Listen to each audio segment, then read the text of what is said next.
Good morning, primeira série. How is it going? Como é que vocês estão? Espero que vocês estejam muito bem. Estamos entrando aqui na nossa 10ª semana de aulas remotas da Escola Educar e de novo com a nossa querida língua inglesa.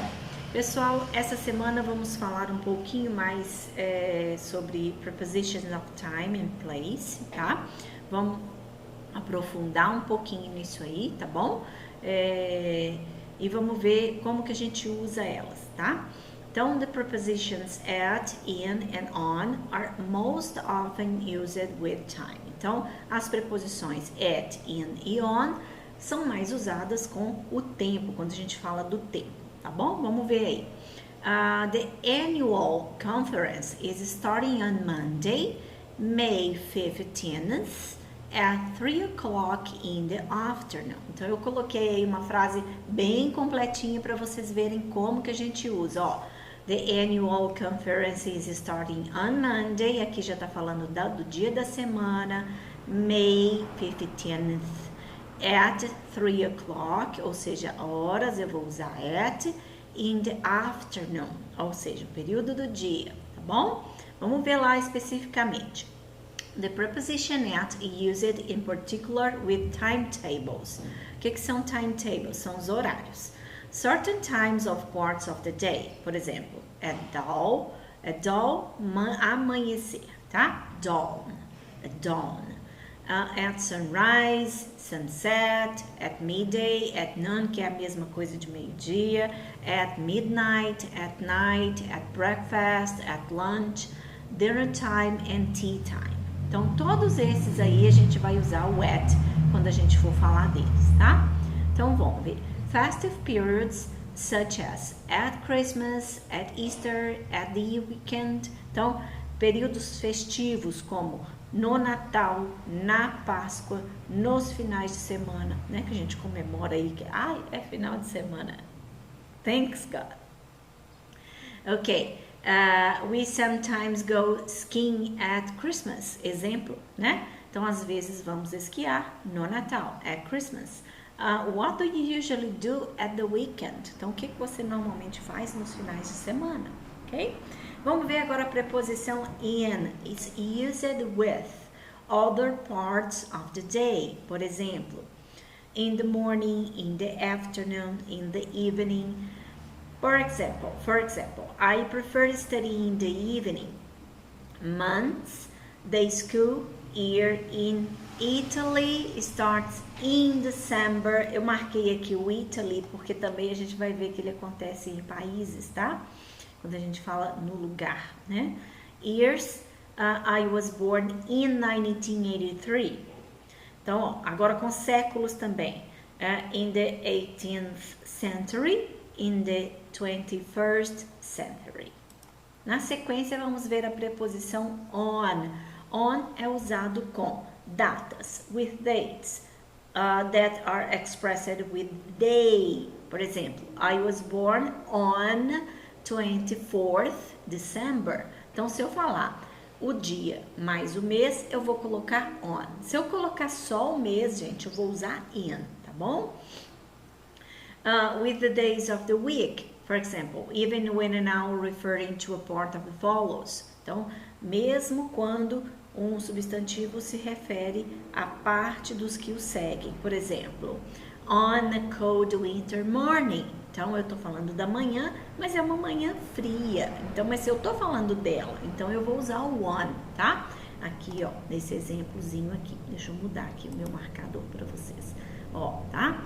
On a dark rainy night, ó, eu tô falando da noite, é um período do dia. Então, embora eu tenha colocado aqui, qualificado ela como uma noite chuvosa e escura, eu também vou usar o on. Tá bom? The days and parts of the day. Então, dias e partes do dia. Já vi lá, já falei pra vocês. On Monday, on Friday, on Wednesday, doesn't matter o dia, tá? Não importa o dia, ok? The difference between on time and in time. A diferença. Quando que eu uso on time e quando eu uso in time?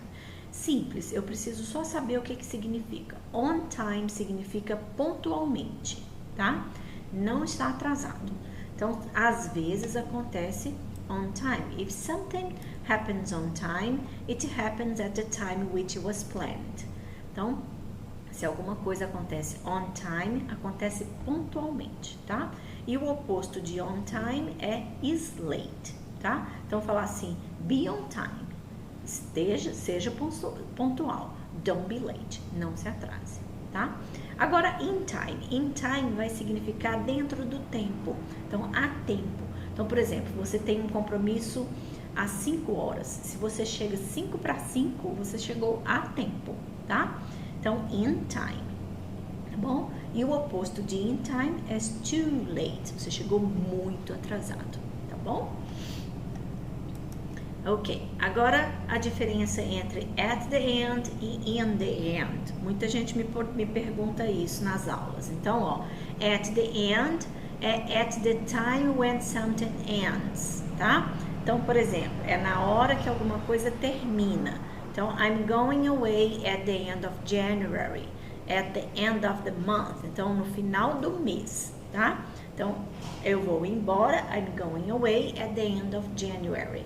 Então, eu vou embora no final de janeiro. Então, é um tempo específico lá, no final, tá? The opposite at the end of alguma coisa is at the beginning. Então, se eu usei a preposição at the end, eu vou usar at the beginning, no começo. Agora, vamos ver o in the end. O in the end significa finalmente, tá? Então, nós usamos no final quando nós queremos dizer que o resultado final de uma situação foi especificamente tal. Por exemplo, we had a lot of problems with our car. Tivemos muitos problemas com o nosso carro. We sold it in the end. Então, nós vendemos finalmente. Ok? Então, o oposto de in the end é is at first. Agora mudou, gente. Agora eu não posso repetir a preposição, tá? Então, in the end, at first, que significa primeiramente, tá? Ou de primeira, né? Vamos traduzir, se a gente for traduzir assim mais em pé da letra. Mas vamos falar de primeiramente, tá? Então, at first, de primeira ou primeiramente, we didn't get on well. Nós não nos demos bem. But in the end, mas finalmente, we became good friends, tá? Ok? Pessoal, na sequência aí coloquei uma atividade para vocês, é uma animação, é muito bacaninha, é uma animação que eu sempre coloco para vocês assim como uma reflexão, né? A gente está vivendo aí tempos muito modernos para nós, coisas que a gente está sendo obrigado a viver e que a gente não estava preparado para isso, que era lidar muito mais com essa questão tecnológica. E tem se falado muito também desse futuro onde as pessoas serão servidas por robôs, onde as atividades mais corriqueiras do dia a dia, como por exemplo limpar uma casa, fazer um café, coisas simples, né? Carregar compras de supermercado, essas coisas assim serão completamente automatizadas, então serão feitas por robôs, né? A gente sabe que no Japão, na China, mais no Japão, né? Tem muita coisa já sendo feita por robô, né? Coisas que os humanos não precisam mais fazer. Então essa animação aí, ela chama Tea Time. Ela fala um pouquinho sobre isso, mas ela deixa também uma mensagem muito importante para nós, tá? Eu gostaria que vocês assistissem ao vídeo com muita atenção e refletissem também sobre a mensagem que o vídeo traz, tá? Que embora seja uma coisa inovadora, vocês vão ver, vocês podem ver aí pelo iniciozinho que existe o robô faz companhia para a velhinha, mas se vocês olharem bem o robô, a animação foi feita, construiu um robô já mais antiguinho, ou seja, não nos esqueçamos nunca de que o tempo que estamos vivendo um dia será passado, né? Então o futuro vindouro, aquele que vai chegar, um dia será passado também.